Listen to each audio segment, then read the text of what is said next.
किसी समय की बात है, रायपुर गांव में नटवर लाल नाम का एक निर्धन किसान अपनी पत्नी रमा के साथ रहता था। उसके पास एक छोटा सा खेत था, जिससे बड़ी मुश्किल से 2 वक्त की रोटी वो जुटा पाता था। कई बार हालात इतने खराब हो जाते कि दोनों को भूखे ही सोना पड़ता। मगर नटवर लाल केवल निर्धन नहीं था, बल्कि बुद्धिमान भी था। वह हमेशा किसी न किसी तरकीब से मुश्किलों से बाहर निकलने का रास्ता खोज लेता था। अब क्या करें नटवर, घर में अनाज खत्म हो गया है। चूल्हे में आग जलाने के लिए लकड़ी तक नहीं बची। अरे चिंता क्यों करती हो रमा, जब तक तुम्हारा नटवर जिंदा है कोई चिंता नहीं। अरे कुछ न कुछ इंतजाम तो कर ही लेंगे। तुम्हारी यही बातें सुन सुनकर मैं थक गई हूँ। कहाँ से आएगा अनाज? गांव में तो कोई उधार देने को भी तैयार नहीं है। बस देखती जाओ, तुम्हारा पति खाली हाथ बैठने वालों में से नहीं है। आज मैं अपने बैल को बेचने जा रहा हूँ। ये तुम क्या कह रहे हो? कहीं तुम्हारी मति तो नहीं मारी गई है? यदि बैल बेच दोगे तो कल खेत कैसे जोतोगे? कल की कल देखी जाएगी रमा, फिलहाल आज की सोचते हैं। ठीक है जी, लेकिन एक बात का ध्यान रखना, बैल 75 या 100 रुपए से कम में किसी हालत में भी मत बेचना। जानता हूँ भाग्यवान, ध्यान रखूंगा। ये कहकर नटवर लाल अपने बैल को लेकर शहर की ओर चल पड़ा। रास्ते में उसे एक गड़रिया मिला जो बकरियां चरा रहा था, लेकिन असल में वो एक बहुत बड़ा ठग था। अरे भाई, ये बैल कहाँ लेकर जा रहे हो? भाई से शहर में बेचने जा रहा हूँ। अरे तो भाई, तुम्हें शहर जाने की क्या जरूरत है? तुम अपना बैल मुझे ही बेच दो। वैसे भी मुझे बैल की सख्त जरूरत है। बोलो कितने रुपए लोगे? 100 रुपए से एक फूटी कौड़ी भी कम नहीं लूंगा। बोलो मंजूर है? ना भाई ना, ये तो बहुत ज्यादा कीमत है। मैं तो ज्यादा से ज्यादा इसके 50 रुपए ही दे सकता हूँ। फिर इस मरियल से बैल की इससे ज्यादा कीमत कोई नहीं दे सकता। तब तुम अपनी बकरियां चरा लो, मैं अपने बैल की शहर में कीमत लगवाता हूँ। नटवर लाल आगे बढ़ने ही वाला था कि गड़रिया ने फिर से आवाज दी। अरे भाई, 1 मिनट तो रुको, मेरी बात तो सुनो। देखो मैंने कहा ना, मैं अपना बैल 100 रुपए से एक फूटी कौड़ी में भी कम में नहीं बेचूंगा। फिर तुम अपना और मेरा समय क्यों बर्बाद कर रहे हो? देखो भाई, यदि हम आपस में दाम तय नहीं कर पा रहे तो चलो किसी तीसरे व्यक्ति से करवा लेते हैं। वो तुम्हारे बैल की जो भी कीमत लगाएगा हम सौदा कर लेंगे। बोलो मंजूर है? मंजूर तो है भाई, लेकिन यहाँ आस पास तो क्या, दूर दूर तक भी कोई तीसरा इंसान दिखाई नहीं दे रहा है। फिर दाम किससे तय कराओगे? अरे प्यारे भाई, रास्ते में कोई ना कोई मिल ही जाएगा जिससे दाम तय करवा लेंगे। लेकिन मेरी एक शर्त और है। कौन सी शर्त? जो भी व्यक्ति बैल की कीमत तय करेगा उसका फैसला हम दोनों को ही मानना पड़ेगा। अगर तुमने फैसले को नहीं माना तो तुम्हारा बैल मुफ्त में मेरा हो जाएगा, और अगर मैंने नहीं माना तो मेरी सारी बकरियां तुम्हारी हो जाएंगी। सोच लो, क्योंकि सौदा एक बार तय हो गया तो पीछे हटने का कोई मौका नहीं मिलेगा। नटवर लाल गड़रिये की बात सुनकर सोचने लगा, ये आदमी जरूरत से ज्यादा चालाक बन रहा है। हो सकता है कि कुछ गड़बड़ हो, लेकिन चलो जो होगा देखा जाएगा। कुछ देर सोच विचार करने के बाद नटवर लाल बोला, ठीक है भाई, मुझे तुम्हारी सारी शर्तें मंजूर हैं। सौदा तय करने के बाद दोनों आगे चल पड़े। काफी देर तक चलने के बाद उन्हें एक मकान दिखाई दिया। देखो भाई, अभी तक हमें कोई व्यक्ति नहीं मिला, क्यों ना इस मकान में जाकर उसके मालिक से अपने सौदे का फैसला करवा लें। मुझे कोई आपत्ति नहीं है, वैसे भी मुझे प्यास लगी है, वहीं जाकर पानी भी पी लूंगा। दोनों मकान के दरवाजे पर पहुँचे और दस्तक दी। दरवाजा खोलते ही उन्हें एक बूढ़ा आदमी मिला। कौन हो भाई तुम लोग, और क्या चाहते हो? बाबा, हम राहगीर हैं और आपसे एक मामला तय करवाना चाहते हैं। बताओ तुम्हारा मसला क्या है और मुझसे कैसा फैसला करवाना चाहते हो? मामला कोई ज्यादा पेचीदा नहीं है बाबा, बस आपको इस बैल की सही कीमत लगानी है। बूढ़े आदमी ने बैल की ओर देखा और मन ही मन विचार करने लगा। उसने बैल को ध्यान से देखा, फिर कुछ सोचकर बोला, हाय, मेरे विचार से तो इस बैल की कीमत सिर्फ 10 रुपए है, बाकी तुम दोनों जानो। बूढ़े आदमी की बात सुनकर नटवर लाल का दिमाग तेजी से घूमने लगा। वो समझ गया कि ये बूढ़ा और गड़रिया मिले हुए हैं। शायद ये बूढ़ा गड़रिये का बाप है। सुना भाई, बाबा ने तो अपना फैसला सुना दिया। अब या तो शर्त के मुताबिक मुफ्त में मुझे अपना बैल दे दो, या फिर 10 रुपए ले लो। नटवर लाल ने गड़रिये और बूढ़े की ओर देखा। उसे पूरा यकीन हो गया कि दोनों ठग हैं और हर आने जाने वाले को इसी तरह बेवकूफ बनाते होंगे। लेकिन अब वो कुछ कर भी नहीं सकता था। हाँ ठीक है भाई, तुम 10 रुपए ही दे दो। नटवर लाल भारी मन से अपने घर की ओर चल पड़ा। घर पहुंचकर जब नटवर लाल ने सारी बात अपनी पत्नी रमा को बताई तो वो गुस्से से बिलबिला उठी। हे भगवान नटवर, तुमसे तो यही उम्मीद थी। मैं तुम्हें बार बार समझा रही थी कि बैल को 100 रुपए से कम में मत बेचना, लेकिन तुम 10 रुपए में ही बेच कर आ गए। तुमसे तो अच्छे हमारे पड़ोसी हरिया है, कम से कम अपनी चीज की सही कीमत तो वसूलते हैं। अरे रमा, पहले मेरी पूरी बात तो सुन लो। अब क्या सुनना बाकी रह गया है? जब बैल ही बेच दिया, वो भी सिर्फ 10 रुपए में, तो अब सफाई देने से क्या फायदा? तुम मुझे इतना बेवकूफ मत समझो रमा। मैंने बैल 10 रुपए में जरूर बेचा है, लेकिन मेरी अकल अभी मरी नहीं है। तो क्या आप वो बैल वापस लेकर आओगे? बैल तो नहीं, लेकिन उन ठगों को ऐसा सबक सिखाऊंगा कि जिंदगी भर किसी को ठगने की हिम्मत नहीं करेंगे। बस तुम देखती जाओ। अगले दिन नटवरलाल ने एक जवान स्त्री का रूप धारण किया और तैयार होकर वो रमा के पास आया। अच्छा भाग्यवान, मैं जा रहा हूँ। हो सकता है कि लौटने में देर हो जाए, मगर तुम चिंता मत करना। आज ना जाने क्यों मेरा दिल तेजी से धड़क रहा है। अगर तुम्हें कुछ हो गया तो? रमा, यदि वो ठग है तो मैं महा ठग हूँ। तुम बस आराम से घर पर बैठकर मेरी खोपड़ी के चमत्कार को देखने की प्रतीक्षा करो। इतना कहकर नटवरलाल घर से निकल पड़ा। कुछ दूर चलने के बाद उसने देखा कि वही ठग गड़रिया उसी स्थान पर खड़ा बकरियां चरा रहा है और किसी नए शिकार को फंसाने के इंतजार में है। नटवरलाल ने गहरी सांस ली और अपने अभिनय की शुरुआत कर दी। उसने स्त्री के स्वर में जोर जोर से रोना शुरू कर दिया। हाय राम, मैं लुट गई, बर्बाद हो गई, अब मैं कहीं की नहीं रही। गड़रिया, जो हमेशा नए शिकार की तलाश में रहता था, वो चौकन्ना हो गया। उसने देखा कि एक सुंदर औरत घूंघट में खड़ी रो रही थी। उसकी लालची नजरें चमक उठी। अरे सुंदरी, तू कौन है? अकेले जंगल में क्या कर रही है? कोई तुझे तंग कर रहा है क्या? मैं कहाँ जाऊँ, मेरी तो दुनिया ही उजड़ गई। मैं एक बड़े घर की बहू थी। मेरा पति बहुत अमीर था, लेकिन मेरी सास बहुत ही क्रूर थी। मुझे रोज मारती पीटती थी, भूखा रखती थी। एक दिन मैंने सहन नहीं किया और घर से भाग आई। अब कोई सहारा नहीं बचा। सोच रही हूँ कहीं कुएं में कूद जाऊँ। अरे रे रे, ऐसी बात मत कर सुंदरी, मरने से कुछ नहीं मिलेगा। तो क्या करूँ, कहाँ जाऊँ? देखो, अगर तुम्हें कोई सहारा चाहिए तो मेरे घर चलो। मैं अकेला रहता हूँ, मेरी कोई पत्नी नहीं है। अगर तुम चाहो तो हम शादी कर सकते हैं। मैं तुम्हें हर सुख दूंगा। अगर तुम सच्चे मन से कहते हो तो मुझे कोई आपत्ति नहीं, मगर पहले मुझे भरोसा दिलाना होगा कि तुम मुझे धोखा तो नहीं दोगे। धोखा? अरे कसम से नहीं। अभी चलो, मैं अपने पिता से मिलवाता हूँ तुम्हें और शादी की बात पक्की करता हूँ। गड़रिया नटवरलाल को लेकर अपने घर पहुँचा, जहाँ बूढ़ा ठग भी बैठा था। बाबा देखो, भगवान ने मुझे एक सुंदर पत्नी दी है, अभी हमारे घर की बहू बनेगी। बूढ़े ठग ने जब उस स्त्री को देखा तो उसकी आंखों में एक अलग ही चमक आ गई। अरे वाह, मगर ये स्त्री कौन है? बाबा, मेरा कोई दुनिया में नहीं बचा। अगर आप चाहे तो मुझे बहू बना लीजिए। बूढ़े ठग ने मन ही मन सोचा कि ये तो बहुत ही सुंदर औरत है। इतनी सुंदर स्त्री मेरे नालायक बेटे के साथ रहने से अच्छा है कि मैं ही इससे शादी कर लूं। आखिर मैं भी अकेला हूँ, मुझे भी सहारे की जरूरत है। रुको, ये तुम्हारी पत्नी नहीं बनेगी, बल्कि तुम्हारी माँ बनेगी। क्या बाबा, आप ये क्या कह रहे हैं? जो मैं कह रहा हूँ वही होगा। अब से ये तेरी माँ बनेगी और मैं इससे शादी करूँगा। गड़रिया हक्का बक्का रह गया। उसे बिल्कुल भी अंदाजा नहीं था कि उसका बाप ऐसा कहेगा। बाबा, आप ये क्या कह रहे हैं? मैंने इसे अपनी पत्नी बनाने का सोचा था। चुप रह, मैं तेरा बाप हूँ और जो मैं कह रहा हूँ वही होगा।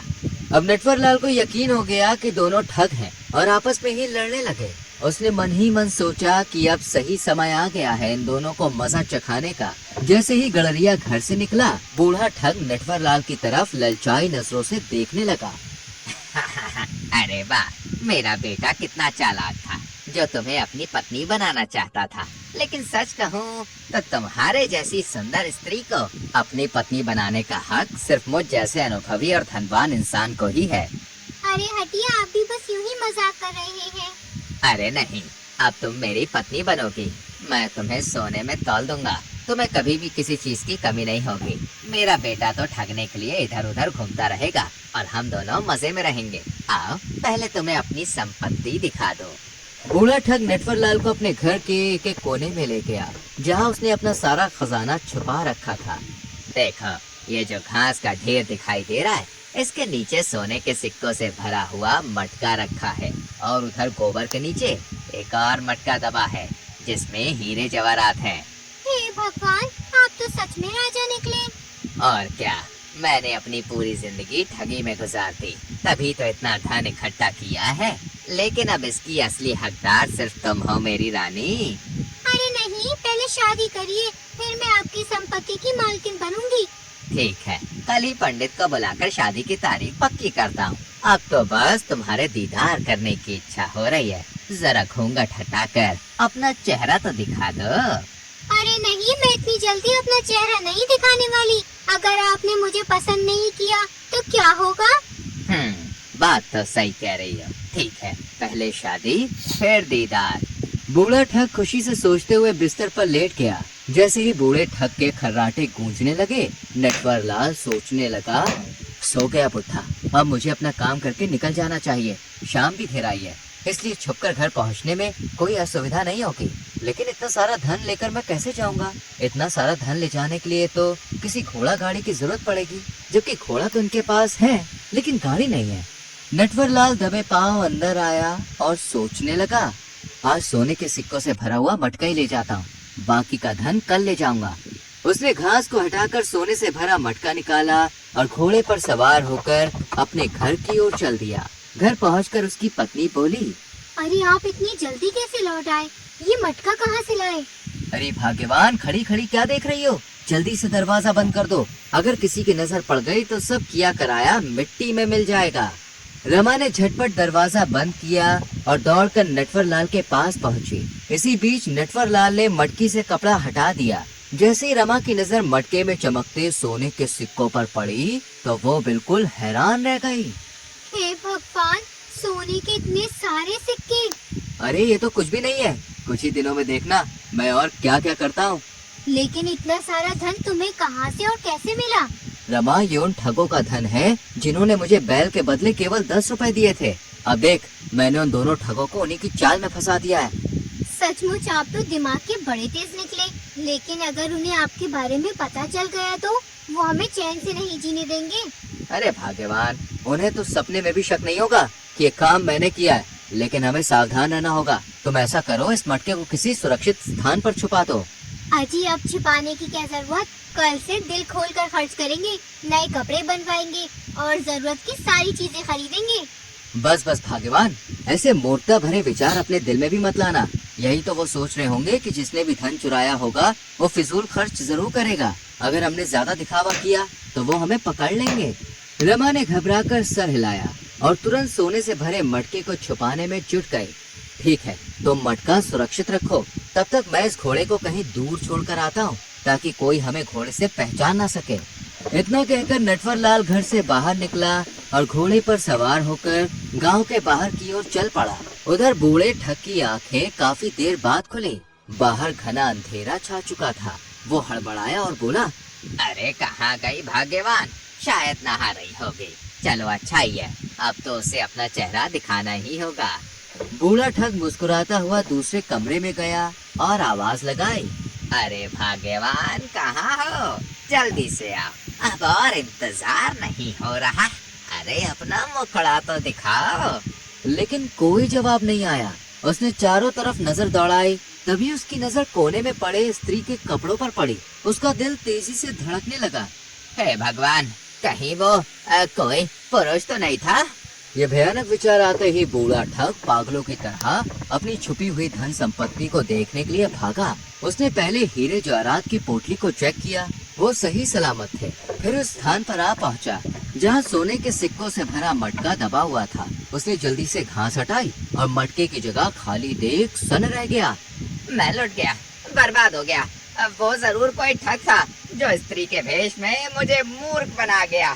मुझ पर उस वक्त पत्थर पड़ गए थे जो मैं उसकी असलियत पहचान नहीं पाया। तभी गडरिया घर में दाखिल हुआ। अरे बाबू, क्या हुआ? इतनी जोर जोर से क्यों चिल्ला रहे हो? अरे बेटा, वो स्त्री नहीं थी, बल्कि एक आदमी था। उसने हमारे सोने के सिक्कों से भरा मटका चुरा लिया। कोई बात नहीं बापू, बाकी का माल तो ठीक है ना? हाँ बेटा, बाकी का सब कुछ सही सलामत है, लेकिन वो मटका। बापू, सब तुम्हारी ही गलती है। मैंने तुम्हें कितनी बार समझाया था कि किसी को भी हमारे छुपे हुए धन के बारे में मत बताना। अब तो अपनी गलती का नतीजा। चिंता मत कर बेटा, वो जो कोई भी है मुफ्त के माल को उड़ाएगा, दावतें उड़ाएगा, नया मकान बनाएगा, खुलेआम पैसे लुटाएगा बस हम उसकी इसी फिजूल खर्ची से उसे पहचान लेंगे। ठीक है बापू, लेकिन अगर वो इतना मूर्ख नहीं निकला तो? अगर फिजूल खर्ची से हाथ नहीं लगा तो उसे हमारे बाकी के छिपे हुए खजाने का पता चल चुका है। वो उसे लेने के लिए जरूर लौटेगा और तब उसकी गर्दन मेरे हाथ में होगी। और हाँ बापू, हमारा घोड़ा भी तो गायब है, यकीनन वही उसे भी ले गया होगा। अगर वो घोड़ा लेकर गांव में घूम रहा होगा तो हमें उसे पकड़ने में देर नहीं लगेगी। बिल्कुल सही, सुबह होते ही आसपास के गांव में नजर रखनी होगी। अगले दिन वो अपने बाप के कहे अनुसार चारों ओर निगरानी रखने के लिए निकल पड़ा। वो कई दिनों तक आसपास के गांव में चक्कर लगाता रहा, लेकिन नटवरलाल का कहीं कोई सुराग नहीं मिला। बापू, उस कमबख्त का तो इतने दिनों से कोई पता नहीं चला। अब हमें उसे भूलकर अपने धंधे में लग जाना चाहिए। ईश्वर ने चाहा तो हम जल्द ही उतना धन दोबारा इकट्ठा कर लेंगे।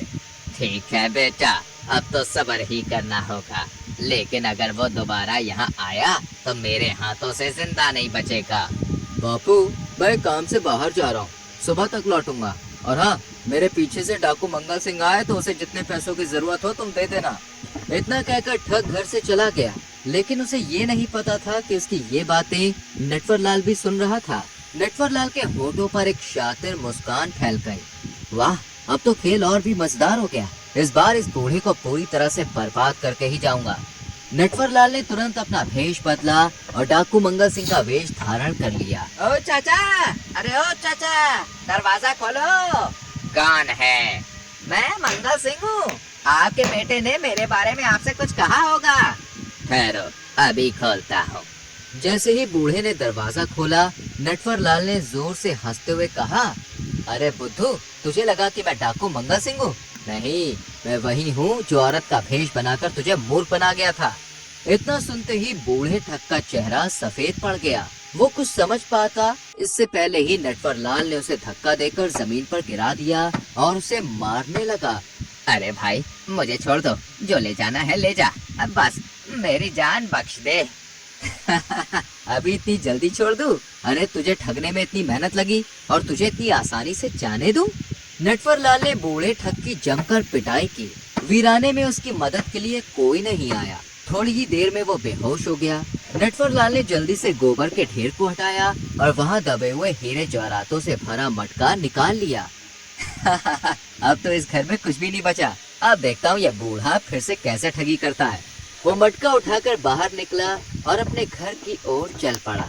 घर पहुँचते ही उसकी पत्नी रमा भागी भागी आई। अरे भगवान, इतने सारे हीरे जवाहरात ये कहाँ से आए? जहाँ से सोने के सिक्के आए थे वहीं से। अब हमारे घर में किसी भी चीज की कोई कमी नहीं रहेगी। रमा खुशी से झूम उठी। नटवरलाल ने उसके हाथ में हीरे जवाहरातों से भरा मटका पकड़ाया और जोर से ठहाका लगाकर हंस पड़ा। इस तरह नटवरलाल की चालाकी से वह बूढ़ा ठग पूरी तरह से बर्बाद हो गया।